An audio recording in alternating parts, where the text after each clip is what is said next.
you're watching WOW series, that is Wednesday on Wealth.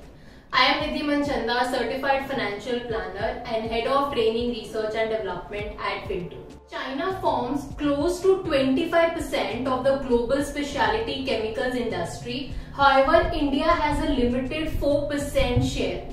China is the leading exporter of specialty chemicals, representing 18% of the overall exports of specialty chemicals.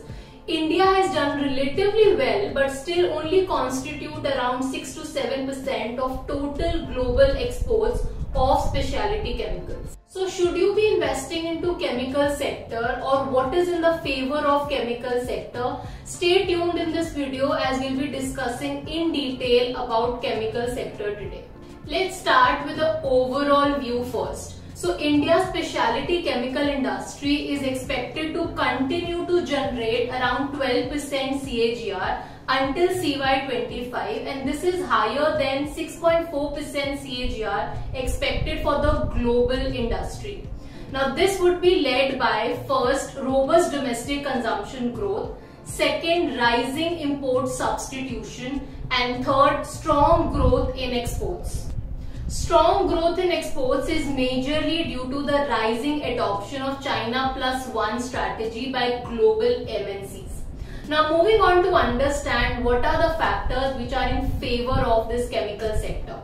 Well, major chemical players have been continuously increasing their scale of operations, which is visible from recent capex announcements by many of them. This has been improving Indian chemical players' competitiveness among Chinese players. Please note that India is emerging as a fast-growing specialty chemicals hub on a rise on its competitiveness, driven by few of the factors. First one, the availability of low-cost labor. Now this is in comparison with China. The theme of non-China dependent, fully integrated, intermediate chemical suppliers is brewing among many global chemicals majors, and India would be the key beneficiary of this. The second factor is lower regulatory cost. Third one is rising availability of low-cost feedstock for Indian players. And the fourth one is India's strong IP protection and improving R&D expertise. Now moving on to the risk factor in this sector. One of the major risks is raw material procurement risk here. Of the total raw materials required by Indian chemicals company, 35% is procured from outside India. Now further, these companies which produce pharmaceutical intermediaries have been obtaining raw material mainly from China. So there is a procurement risk considering the current global situation on account of disruptions caused by COVID-19. Now coming to the most important question, should you invest in chemical sector or not? Well, we continue to believe that Indian specialty chemical industry is a decadal growth opportunity, and therefore one can invest for a longer term horizon. Now if you are interested to invest into a chemical sector, we have our top 3 recommendations for you. So let us see what these stocks are. So let us see what are recommended stocks. The first one is SRF. So consolidated revenues for SRF has grown at 10% CAGR over financial year 15 to 21, and operating profits at 18% CAGR. Going forward also, we expect the traction to continue. Now let us understand some of the favorable factors for this particular stock. The first one being deep expertise in fluorine based chemistries. Then it has strong R&D.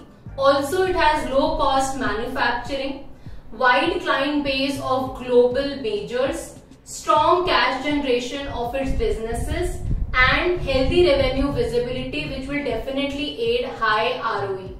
Also, SRF management shared an encouraging outlook for Q4 FY22. This is driven by strong demand in refrigerant gases and robust growth in specialty chemicals. Our second recommendation is Navin Fluorine.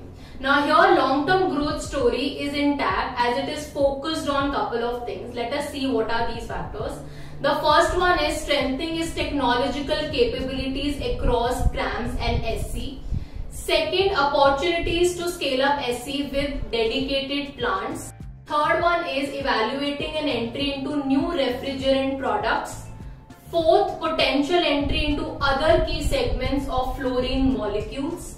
And the last one is upcoming capex for specialty chemicals and HPP to aid value-added business revenue mix and improve return ratios. Therefore, all these initiatives could possibly result in capex announcement in the coming quarters, which would lay the foundation for NFIL's next phase of growth.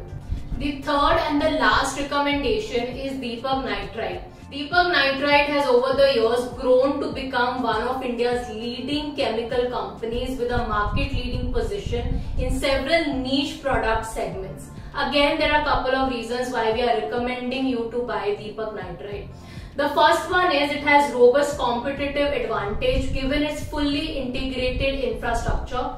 Second, it is also looking to add reactions such as fluorination, photochlorination, etc., which could definitely further strengthen its competitive position.